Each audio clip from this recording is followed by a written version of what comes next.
साथियों नमस्कार। पंडित सुंदरलाल शर्मा मुक्त विश्वविद्यालय बिलासपुर छत्तीसगढ़ में प्री बीएड एवं प्री डीएलएड प्रवेश परीक्षा 2025 की कक्षा में आपका स्वागत है। हम वन लाइनर जो है सामान्य ज्ञान पर बात कर रहे हैं। इसके पहले वाली वीडियो में मैंने 50 सामान्य ज्ञान के आपको तथ्य बता दिए थे। आज की इस वीडियो में हम फिर से 50 जो है सामान्य ज्ञान के तथ्य पर बात करेंगे और इम्पोर्टेंट सेक्शन पर बात कर रहे हैं, इम्पोर्टेंट जो बिंदु है उस पर बात कर रहे हैं। चलिए देर न करते हुए सीधे वीडियो पर आते हैं। 50 तक हमारा कंप्लीट हो गया था। आज से हम पुनः अभी इस वीडियो में 51 नंबर से 100 नंबर तक बात करेंगे। 51 नंबर है, देखिए भारत के राष्ट्रीय पशु कौन सा है। तो भारत का राष्ट्रीय पशु क्या है भाई, आप सभी जानते हैं। तो भारत के जो राष्ट्रीय पशु है वो है बाघ। ठीक है, अगला है आपका, देखिए भारत के राष्ट्रीय पक्षी, तो राष्ट्रीय पक्षी मोर को माना गया है। भारत का राष्ट्रीय जलीय जीव कौन सा है, तो गंगा डॉल्फिन को भारत के जलीय जीव की श्रेणी में रखा गया है। भारत के राष्ट्रीय फल तो सभी जान रहे हैं आम है। भारत के राष्ट्रीय फूल तो कमल है। भारत के राष्ट्रीय पेड़ बरगद है। ये सामान्य चीज़ों के बारे में भी मैं इसलिए बता रहा हूँ क्योंकि आपके प्रश्न यहाँ से भी बने हुए हैं। अगला है भारत के राष्ट्रीय खेल हॉकी है और इसको भी सब जान रहे हैं। अब हम बात करते हैं भारत के राष्ट्रीय झंडे की लंबाई और चौड़ाई का अनुपात कितना होता है। ये प्रश्न आता है। तो लंबाई और चौड़ाई, हमारे जो भारत के राष्ट्रीय झंडा है उसके लंबाई चौड़ाई का अनुपात 3:2 होता है, याद रखना। अगला है साथियों आपका, भारत के राष्ट्रीय गान किसने लिखा था। तो भारत का जो राष्ट्रगान है उसको रविंद्रनाथ टैगोर ने लिखा था। इंपॉर्टेंट है, याद रखना। भारत के राष्ट्रगीत कौन सा है। तो भारत का जो राष्ट्रीय गीत या राष्ट्रगीत कहते हैं वंदे मातरम है। और इस भारत के राष्ट्रीय गीत वंदे मातरम को बंकिम चंद्र चटर्जी ने लिखा था। याद रखना, राष्ट्रगान को रविंद्रनाथ टैगोर ने लिखा, लेकिन राष्ट्रगीत को बंकिम चंद्र चटर्जी ने लिखा है। अगला है साथियों आपके, महात्मा गांधी को राष्ट्रपिता सबसे पहले किसने कहा। तो महात्मा गांधी को राष्ट्रपिता किसने कहा था। तो नेताजी सुभाष चंद्र बोस ने महात्मा गांधी को राष्ट्रपिता कहा था। हमारा राष्ट्रीय पंचांग कौन सा है। तो जो भारत के राष्ट्रीय पंचांग है हिंदू नव वर्ष के आधार पर, तो शक संवत को कहा जाता है। याद रखेंगे, राष्ट्रगान गाने की अवधि कितनी होती है। तो 52 सेकंड में राष्ट्रगान को गाया जाता है। रेडियो एक्टिविटा की खोज किसने की थी। तो भाई बहुत ही इंपॉर्टेंट सवाल है, क्वेश्चन आया हुआ है। रेडियो एक्टिविटा की जो खोज है हेनरी बैकरल ने की थी। अगले तथ्य पर बात करते हैं। तो अगला तथ्य है, देखिए पेसमेकर का संबंध शरीर के किस अंग से है। तो पेसमेकर का संबंध शरीर के किससे है मेरे दोस्तों, हृदय से है। अगला बात करता हूँ भारत, देखो मानव शरीर की किस ग्रंथि को मास्टर ग्रंथि कहा जाता है। तो ये भी सवाल पूछा गया है। पीयूष ग्रंथि को, मानव शरीर के पीयूष ग्रंथि को मास्टर ग्रंथि कहा गया है। कार्बन का सर्वाधिक शुद्ध रूप कौन सा होता है। तो कार्बन के सबसे शुद्ध रूप हीरा होता है, याद रखना। अगला है एक्स किरण का आविष्कार किसने किया था। तो एक्स किरण का जो आविष्कार है रॉन्टजन ने किया था, याद रखना। अगला है साथियों हमारा अगला तथ्य, देखो किस धातु का प्रयोग मानव द्वारा सबसे पहले किया गया था। हिस्ट्री के क्वेश्चन है, इतिहास के क्वेश्चन है। तो सबसे पहला जो तांबे का प्रयोग मानव ने किया था, जिस समय मानव आदि मानव के रूप में थे, तब जो है तांबे का सर्वप्रथम प्रयोग किया गया। अंतरिक्ष यात्री को ब्रह्म आकाश कैसा दिखाई देता है। तो जो अंतरिक्ष यात्री है उसको आकाश का रंग जो है काला दिखाई देता है। ठीक है, दूरबीन का आविष्कार किसने किया था। तो दूरबीन का आविष्कार गैलीलियो ने किया था, याद रखना, मोस्ट इंपॉर्टेंट है। अगला बात करता हूँ साथियों, दिल्ली स्थित महात्मा गांधी की समाधि का क्या नाम है। तो दिल्ली में जो महात्मा गांधी जी की समाधि है उस समाधि का नाम राजघाट है। तो याद रखना, यह प्रश्न घुमा कर भी पूछ सकते हैं, राजघाट की समाधि किसकी है। तो महात्मा गांधी की है। महात्मा गांधी की समाधि दिल्ली में कहाँ पर स्थित है। तो राजघाट में स्थित है। महात्मा गांधी की समाधि का क्या नाम है। तो राजघाट नाम है। तो इस तरह से आप याद रखना है। अगला है साथियों आपका, भारत में पहली रेल कहाँ कहाँ चली। तो देखो इसमें भारत में पहली रेल जो है मुंबई और ठाणे के बीच में चली थी, याद रखना। पहली रेल मुंबई और ठाणे के बीच में चली थी। भारत में पहली बार मेट्रो रेल सेवा की शुरुआत कब की गई थी।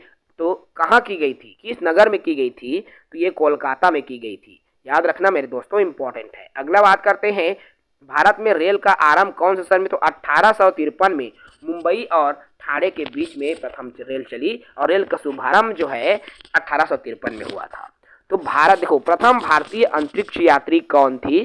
तो प्रथम भारतीय जो अंतरिक्ष यात्री है वो है राकेश शर्मा 1984 में। ठीक है। नेक्स्ट है मेरे दोस्तों, भारत की प्रथम महिला मुख्यमंत्री कौन थी? तो भारत की जो प्रथम महिला मुख्यमंत्री हैं श्रीमती सुजीता कृपलानी थी। ठीक है। हरियाणा के पहले मुख्यमंत्री कौन थे? तो हरियाणा के देखो यहाँ चूंकि यहाँ पर जीके जो है दूसरे राज्य के हैं इसलिए हरियाणा पूछा गया। अगर यहाँ पर छत्तीसगढ़ के बारे में आया कि छत्तीसगढ़ के प्रथम मुख्यमंत्री, तो आपको याद रखना है अजीत जोगी। ठीक है जी। इसके पहले मध्य प्रदेश में पहले मुख्यमंत्री, देखिए हमारे पड़ोसी राज्य मध्य प्रदेश है तो वहां से रिलेटेड क्वेश्चन भी आपसे पूछे जा सकते हैं। ठीक है। अगला है मेरे दोस्तों प्रश्न 80 नंबर के तथ्य देखो, संयुक्त राष्ट्र संघ की स्थापना कब हुई थी? तो 24 अक्टूबर 1945 को संयुक्त राष्ट्र संघ की स्थापना हुई। अगला है संयुक्त राष्ट्र संघ का मुख्यालय, इसका जो मुख्यालय है वो न्यूयॉर्क है। ठीक है। संयुक्त राष्ट्र संघ के पहले महासचिव कौन थे? तो संयुक्त राष्ट्र संघ के पहले महासचिव तिग्वेली थे। ठीक है। तो चलिए इस समय अगला देखते हैं, इस समय संयुक्त राष्ट्र संघ के कितने देश सदस्य हैं? तो 193 देश सदस्य हैं।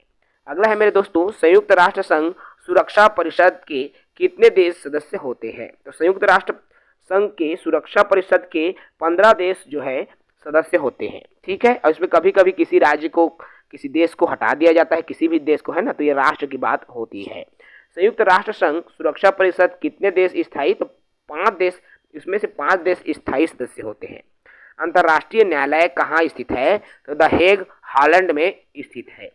संयुक्त राष्ट्र संघ के वर्तमान महासचिव कौन है? तो संयुक्त राष्ट्र संघ के वर्तमान महासचिव, देखिए अभी वर्तमान में अब जो है ये बदल गया है, तो वर्तमान के अकॉर्डिंग आपको प्रिपरेशन करना होगा। ठीक है। अगला बात करते हैं मेरे दोस्तों, संयुक्त राष्ट्र महासभा में हिंदी में भाषण देने वाले पहले भारतीय कौन थे? तो अटल बिहारी वाजपेयी जी थे जिन्होंने संयुक्त राष्ट्र के महासभा में हिंदी में भाषण दिया था। अगला है मेरे दोस्तों, संयुक्त राष्ट्र संघ सुरक्षा परिषद के अस्थायी सदस्य कितने वर्ष के लिए चुने जाते हैं? तो अस्थायी जो सदस्य है मेरे दोस्तों वो 2 वर्ष के लिए चुने जाते हैं। अगला है संयुक्त राष्ट्र संघ का 193वां सदस्य कौन सा देश बना था? तो संयुक्त राष्ट्र संघ का 193वां सदस्य जो है दक्षिण सूडान बना था। याद रखना, साउथ सूडान जो कि बहुत गरीब देश है। जी हाँ, ये हमारे विश्व में गरीब देशों में दक्षिण सूडान की गिनती होती है। ठीक है। अगला है किस विटामिन की कमी से खून का रुकाव बंद नहीं होता? तो विटामिन के, जिसमें रक्त के थक्का जमना, और रक्त के थक्का नहीं जम पाएगा तो भाई रक्त जब थक्का जमता है तब खून बहना रुकता है, और यदि इस विटामिन की कमी होगा तो खून का बहाव नहीं रुकता। समझ रहे हैं। अगला बात करते हैं, हिंदी दिवस कब मनाया जाता है? तो हिंदी दिवस 14 सितंबर को मनाया जाता है। याद रखना है।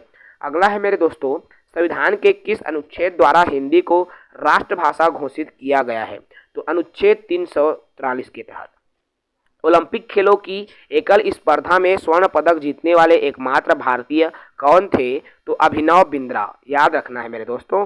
अगला है, आपके अगले तथ्य पर बात करते हैं, ओलंपिक खेलों का आयोजन कितने वर्षों के बाद होता है? ये भी इंपॉर्टेंट है। तो 4 वर्ष के बाद ओलंपिक खेलों का आयोजन होता है। अगला है मेरे दोस्तों, सन 2016 में ओलंपिक खेल कहाँ होंगे? देखिए ये बहुत पहले का जनरल नॉलेज है, तो कहाँ हुआ था? तो जेनेरो में हुआ था। याद रखना। अंतर्राष्ट्रीय मानव अधिकार दिवस कब मनाया जाता है? तो 10 दिसंबर को अंतर्राष्ट्रीय मानव अधिकार दिवस मनाया जाता है। इंपॉर्टेंट है। हरियाली, देखिए हरियाणा, यहाँ पर हरियाणा के हैं तो ये इस प्रश्न को छोड़ देते हैं। प्रसिद्ध शीतला माता का मंदिर कहाँ स्थित है? तो गुड़गांव में स्थित है। ठीक है। विशाल हरियाणा पार्टी किसने बनाई थी? तो राव वीरेंद्र सिंह जी ने इसको बनाई थी। तो ये तो रहा मेरे दोस्तों 100 नंबर के।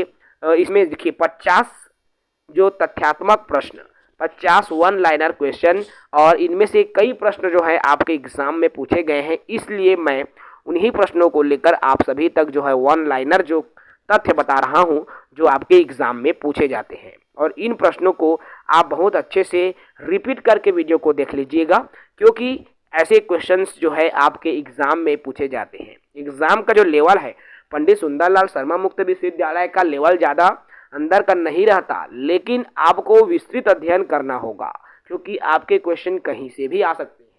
इसमें जो सिलेबस बनाया गया है वो सिलेबस एक लिमिटेड सिलेबस है और क्वेश्चन अनलिमिटेड आता है। तो इसलिए साथियों आपको वो जहाँ से भी नॉलेज मिले आपको नॉलेज को ग्रहण करना होगा, ताकि आपका पंडित सुंदरलाल शर्मा में डीएलएड में पढ़ाई करने के लिए, बीएड में एडमिशन के लिए एडमिशन हो सके। इस वीडियो में इतना ही, जुड़े रहेंगे हमारे साथ। जय हिंद।